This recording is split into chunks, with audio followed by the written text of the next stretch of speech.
Hello दोस्तों, आज हम तिल चौथ की कहानी सुनेंगे। इसे संकट चौथ, संकष्टी चौथ के नाम से भी जाना जाता है। एक शहर में देवरानी जिठानी रहती थी। जेठानी अमीर थी और देवरानी गरीब थी। देवरानी गणेश जी की भगत थी। देवरानी का पति जंगल से लकड़ी काटकर बेचता था और अक्सर बीमार रहता था। देवरानी जिठानी के घर सारा काम करती और बदले में जेठानी बचा हुआ खाना, पुराने कपड़े आदि उसको दे देती थी। इसी से देवरानी का परिवार चल रहा था। माघ महीने में देवरानी ने तिल चौथ का व्रत किया। 5 आने का तिल व गुड़ लाकर तिलकुटा बनाया।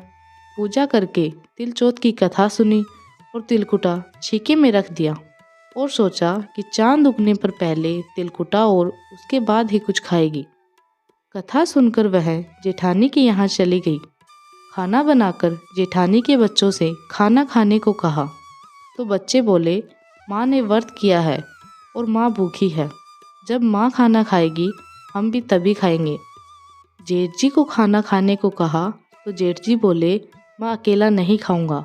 जब चांद निकलेगा तब सब खाएंगे, तभी मैं भी खाऊंगा।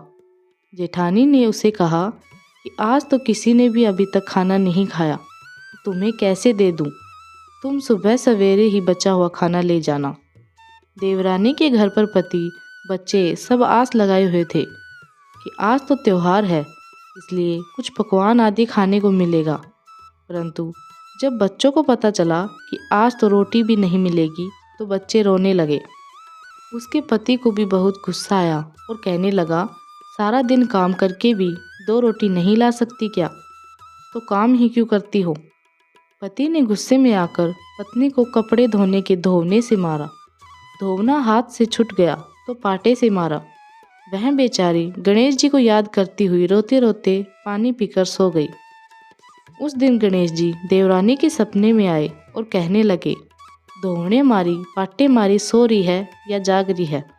वह बोली, कुछ सो रही हूँ, कुछ जाग रही हूँ। गणेश जी बोले, भूख लगी है, कुछ खाने को दे दे। देवरानी बोली, क्या दूँ, मेरे घर में तो अन्न का एक दाना भी नहीं है। जेठानी बचा हुआ खाना देती थी, आज वह भी नहीं मिला। पूजा का बचा हुआ तिलकुटा छीके में पड़ा है, वहीं खा लो। तिलकुटा खाने के बाद गणेश जी बोले, धोवने मारी पाटे मारी निमटाई लागी है, कहाँ निमटे? वह बोली, यह पड़ा घर, जहाँ इच्छा हो वहाँ निमट लो। फिर गणेश जी बच्चे की तरह बोले, अब कहाँ पोंछूं? नींद में मगन अब देवरानी को बहुत गुस्सा आया कि कब से तंग किए जा रहे हैं। सो बोली, मेरे सर पर पूछो और कहाँ पोंछोगे? सुबह जब देवरानी उठी तो यह देखकर हैरान रह गई कि पूरा घर हीरे मोती से जगमगा रहा था। सिर पर जहाँ विनायक जी पोंछने करके गए थे, वहाँ हीरे के टीके और बिंदी जगमगा रही थी। उस दिन देवरानी जेठानी के यहाँ काम करने नहीं गई। बड़ी देर तक राह देखने के बाद जेठानी ने बच्चों को देवरानी को बुलाने के लिए भेजा। जेठानी ने सोचा कल खाना नहीं दिया, इसलिए शायद देवरानी बुरा मान गई। बच्चे बुलाने गए और बोले, चाची चलो, माँ ने बुलाया है, सारा काम पड़ा है। देवरानी ने जवाब दिया, अब उसकी ज़रूरत नहीं है, घर में सब भरपूर है, गणेश जी के आशीष से। बच्चों ने घर जाकर माँ को बताया कि चाची का तो पूरा घर हीरे मोतियों से जगमगा रहा है। जेठानी दौड़ती हुई देवरानी के पास आई और पूछा कि यह सब कैसे हुआ। देवरानी ने उसके साथ जो हुआ वो सब कह डाला। घर लौटकर जेठानी अपने पति से कहा कि आप मुझे धोवने और पाटे से मारो। उसका पति बोला कि भली मानस, मैंने कभी तुम पर हाथ नहीं उठाया, मैं तुम्हें धोवने और पाटे से कैसे मार सकता हूँ? वह नहीं मानी और जिद करने लगी। मजबूरन पति को उसे मारना पड़ा। उसने ढेर सारा घी डालकर चूरमा बनाया और छीके में रखकर सो गई। रात को चौथ विनायक जी सपने में आए और कहने लगे, भूख लगी है, क्या खाऊं? जेठानी ने कहा कि हे गणेश जी महाराज, मेरी देवरानी के यहाँ तो सूखा तिलकुटा खाया था, मैंने तो झरते घी का चूरमा बनाकर आपके लिए छीके में रखा है। फल और मेवे भी रखे हैं, जो चाहे खा लीजिए। बाल स्वरूप गणेश जी बोले, अब निमटे कहाँ? जेठानी बोली, उसके यहाँ तो टूटी फूटी झोपड़ी थी, मेरे यहाँ तो कंचन की महल है, जहाँ चाहो निमट लो। फिर गणेश जी ने पूछा, अब पोंछूं कहाँ?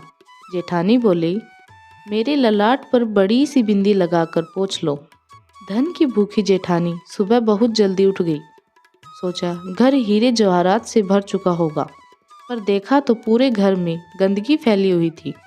तेज बदबू आ रही थी। उसके सिर पर बहुत सी गंदगी लगी हुई थी। उसने कहा, हे गणेश जी महाराज, यह आपने क्या किया? मुझसे रूठे और देवरानी पर टूटे। जेठानी ने घर की ओर सफाई करने की बहुत कोशिश की, परंतु गंदगी और ज़्यादा फैलती गई। जेठानी के पति को मालूम चला तो वह भी बहुत गुस्सा हुआ और बोला, तेरे पास इतना सब कुछ था, फिर भी तेरा मन नहीं भरा। परेशान होकर चौथ के गणेश जी से मदद की विनती करने लगी। गणेश जी ने कहा, देवरानी से जलन के कारण तूने जो किया था वह उसी का फल है। अब तू अपने धन में से आधा उसे दे देगी, तभी यह सब साफ होगा। उसने आधा धन बांट दिया, किंतु मोहरों की एक हांडी चूल्हे के नीचे गाड़ रखी थी। उसने सोचा किसी को पता नहीं चलेगा, और उसने उस धन को नहीं बांटा। उसने कहा, हे श्री गणेश जी, अब तो अपना यह बिखराव समेटो। वे बोले, पहले चूल्हे के नीचे गड़ी हुई मोहरों की हांडी सहित ताक में रखी 2 सुइयों के भी 2 हिस्से कर। इस प्रकार गजानन ने बाल स्वरूप में आकर सुई जैसी छोटी सी चीज का भी बंटवारा किया और अपनी माया समेटी। हे गणेश जी महाराज, जैसे आपने देवरानी पर कृपा की, वैसी सब पर करना। कहानी कहने वाले, सुनने वाले और हुकारा भरने वाले पर, किंतु जेठानी को जैसी सजा दी वैसी किसी को मत देना। बोलो गणेश जी महाराज की जय, चौथ माता की जय। आज हम गणेश जी की कहानी सुनेंगे। एक बुढ़िया माई थी। वह बहुत ही गरीब और दृष्टिहीन थी। उसके एक बेटा और बहू थे। वह बुढ़िया सदैव गणेश जी की पूजा किया करती थी। एक दिन गणेश जी प्रकट होकर उस बुढ़िया से बोले, बुढ़िया माँ, तू जो चाहे सो मांग ले। बुढ़िया बोली, मुझे तो मांगना नहीं आता, कैसे और क्या मांगूं? तब गणेश जी बोले, अपने बहू बेटे से पूछकर मांग ले। तब बुढ़िया ने अपने बेटे से कहा, गणेश जी कहते हैं कि तू कुछ मांग ले, बता मैं क्या मांगूं? बेटे ने कहा, माँ तो धन मांग ले। बहू से पूछा तो बहू ने कहा, नाती मांग ले। तब बुढ़िया ने सोचा कि ये तो अपने अपने मतलब की बात कर रहे हैं। अतः उस बुढ़िया ने पड़ोसियों से पूछा तो उन्होंने कहा, बुढ़िया तू थोड़े दिन जिएगी, क्यों तू धन मांगे और क्यों तू नाती मांगे?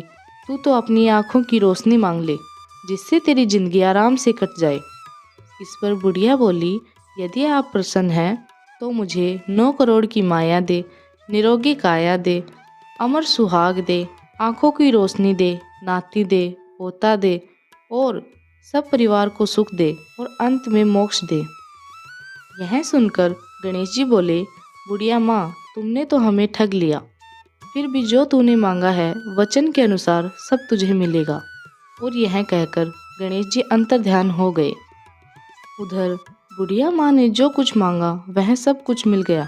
हे गणेश जी महाराज, जैसा तुमने उस बुढ़िया माँ को सब कुछ दिया, वैसा ही सबको देना, कहते को, सुनते को और सब परिवार को।